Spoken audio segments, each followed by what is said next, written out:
Welcome back to the video, YouTube. Invest in yourself. My name is Cameron. Today we're going to look at over a new series. We're starting with Bitcoin and looking at cryptocurrencies and Ethereum. And I just want to kind of start off this overall show, kind of getting into why could be the best time to start investing in cryptocurrency now, and kind of cover overall what I'm thinking and how I'm using Bitcoin and Ethereum. But I hope you all enjoyed this video. This will be the first of many series I'll do once a month covering Bitcoin. So in this video, I will cover some of the reasons why I've been investing in cryptocurrency the last 8 months as another way to diversify my portfolio. And just to be clear, this is just a strategy for myself to play against any form of inflation or economic strife in the future.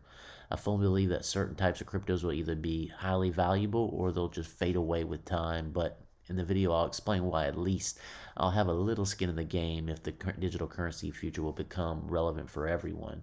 And if you like this video, YouTube, let me know at the bottom. Maybe comment some suggestions. Maybe we'll get some dialogue started. And like the video, share it, subscribe.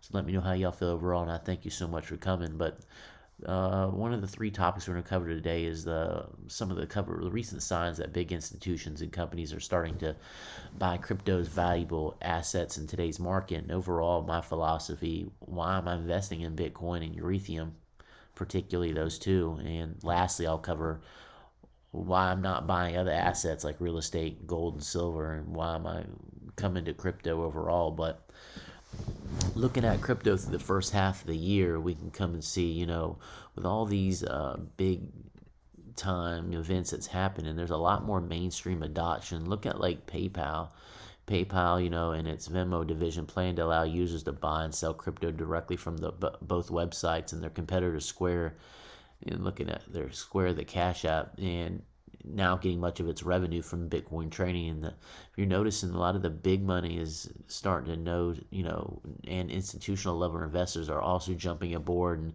looking at, like, famous hedge fund billionaire Paul Tudor Jones announced in May that he was investing nearly 2% of his assets, which is about $106 million in Bitcoin. And looking at other financial service companies, which Square right here, and looking at Jack Dorsey announced a couple weeks ago that they were going to buy 4,700 Bitcoin at the price of 50 million. And just looking at this smart money, YouTube, the investment represents almost 1% of the company's total assets of the second quarter of 2020. And so far, Square's bullishness on Bitcoin has paid off. In August, the company reported that Bitcoin traded revenue from Cash App rose 600% from previous year to 875 million. And the cryptocurrency always accounted for almost half of Square's total sales overall, 1.92 billion.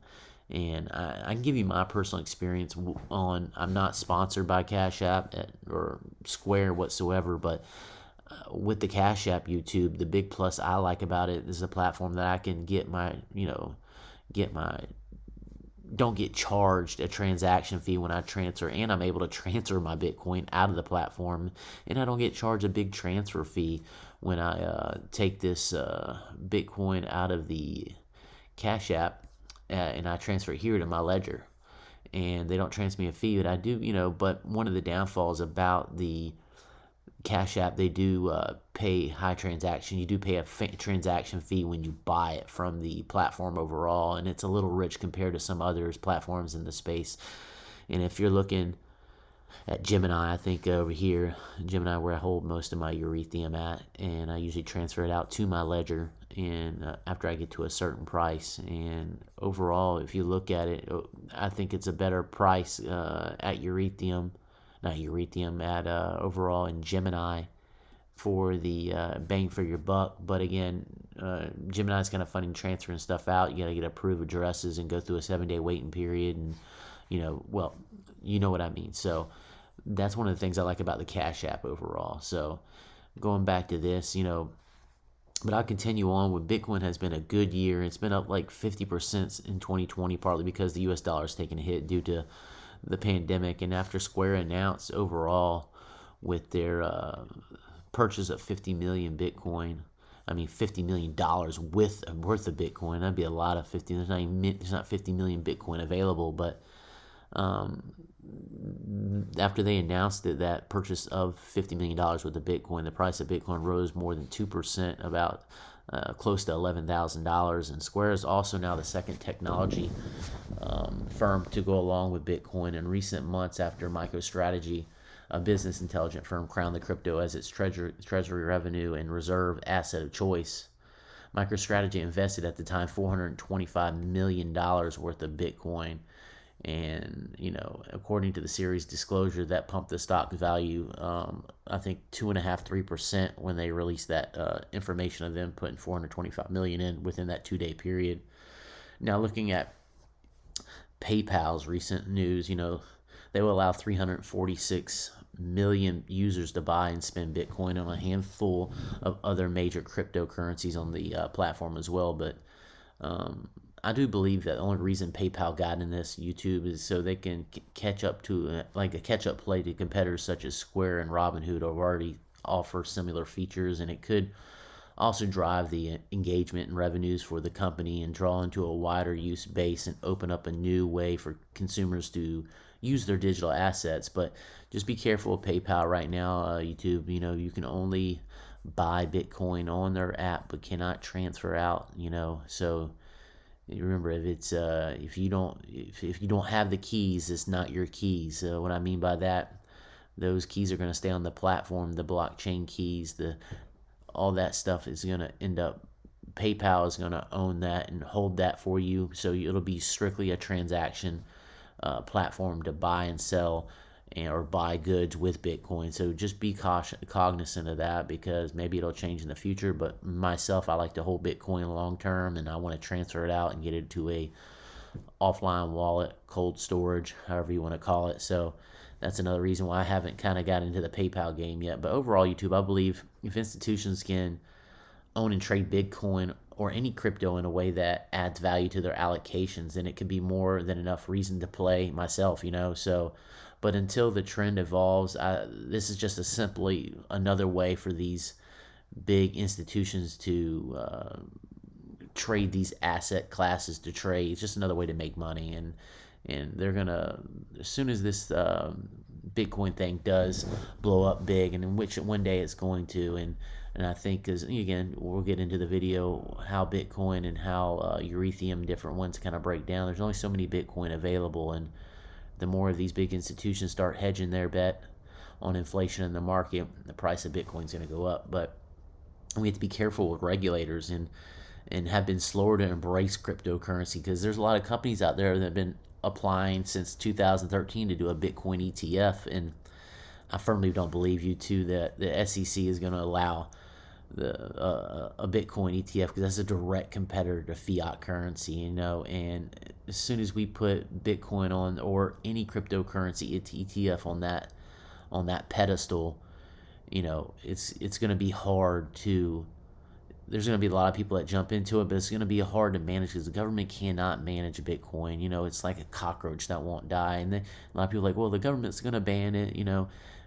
For them to ban Bitcoin, they would have to ban the internet. And it's just, overall, my thinking is something really negative, and a lot of, so we have to be a lot of drawbacks, something for it happened to Bitcoin, something really big that everybody loses faith in the system, or overall. And we know it's not a one person control system. It's many different networks, many different station points and miners that it goes through different transaction periods, and it's basically accounted for. And that's the nice thing people like about these decentralized cryptocurrency. But again, we'll get into that later.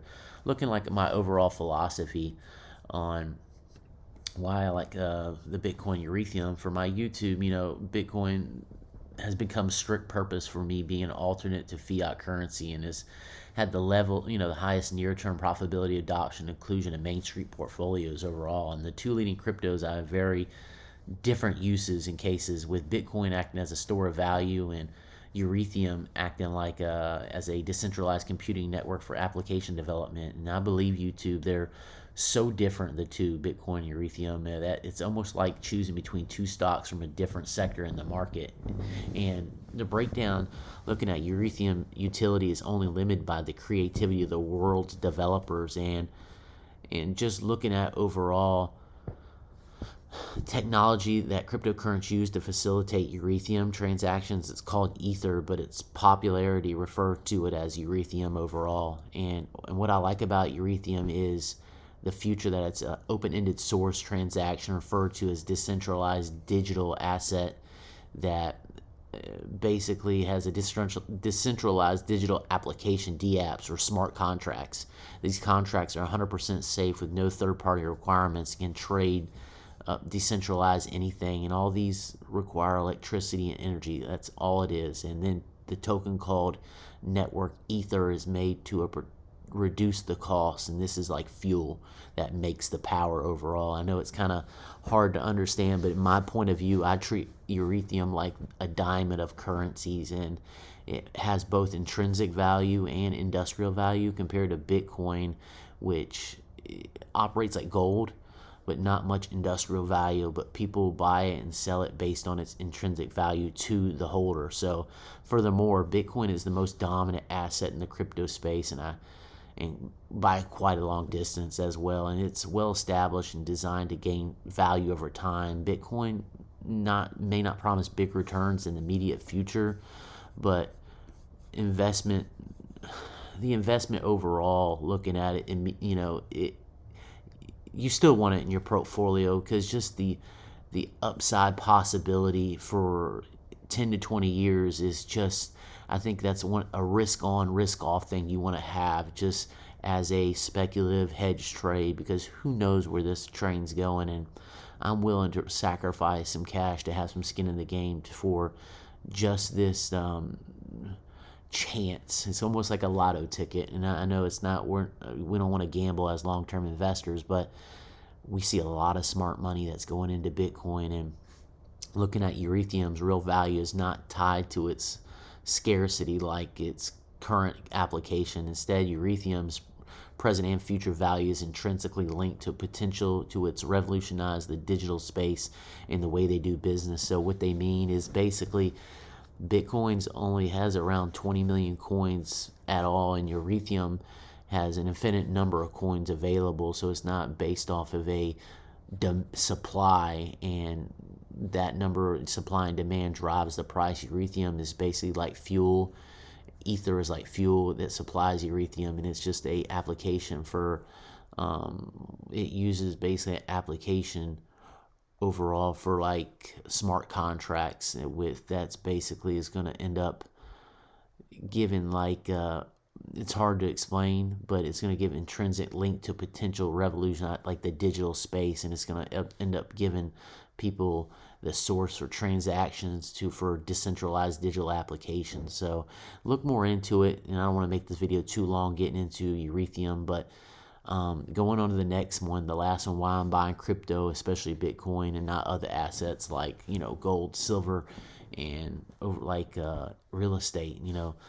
Blockchain-based cryptocurrency has been around for a decade, since the release of Bitcoin in early 2000. And people ask me, why don't you put in gold? Well, I do. I have gold. I've been investing in gold since 2013. I have real estate, but Bitcoin's protocol limits is only 21 million coins total, which gives it its scarcity, and it therefore potentially gives its value. If there's a demand for it, there's no central authority that can unilaterally change that limit. And the ongoing stability in Bitcoin's network is effective the reasons why I became more optimistic about Bitcoin and prospects going forward, rather than quickly fall to upstart competitors like Microsoft did to Facebook, YouTube. Bitcoin has retained sustainability, market share, and especially hash rate against thousands of cryptocurrency competitors for a decade now. And in the market we're in with this era of zero interest rates, even negative nominal interest rates in some cases, and vast money printing, key interest rates and sovereign bond yields through the developed world are below their central bank inflation targets. And the vast creation of currency has demonstrated and found its way asset prices. Just look at stock prices, bond prices, gold prices, real estate prices have all been pushed up over the past 25 years. And at the current time, I view Bitcoin as an asymmetric bet for a small part of my diversified portfolio.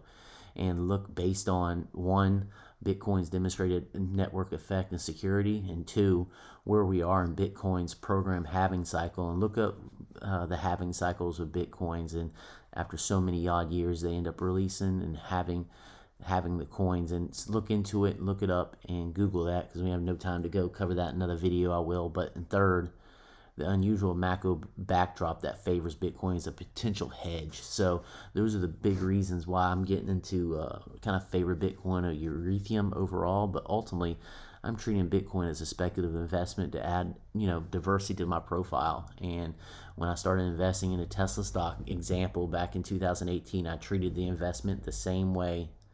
But don't get it twisted. I'm not comparing Tesla to Bitcoin, to Tesla to a company that makes real products like Tesla. It's just I'm just using this as strictly my strategy with assets being at all-time highs. I think it's just another way to hedge against inflation. So again, I hope you kind of got really good prospect of where I'm thinking YouTube and where I'm going, and maybe got some value out of the video. I'm going to start releasing a series of kind of giving you an update of the news, Bitcoin, Ethereum, cryptos overall each month, and kind of give you a value of what do I think about it in my opinion overall, and kind of give you some transparency in my accounts and what I'm doing overall. So let me know what you think, and maybe pop a like, subscribe to the video, and I thank you so much for your time again. And remember, always invest in yourself. Thank you.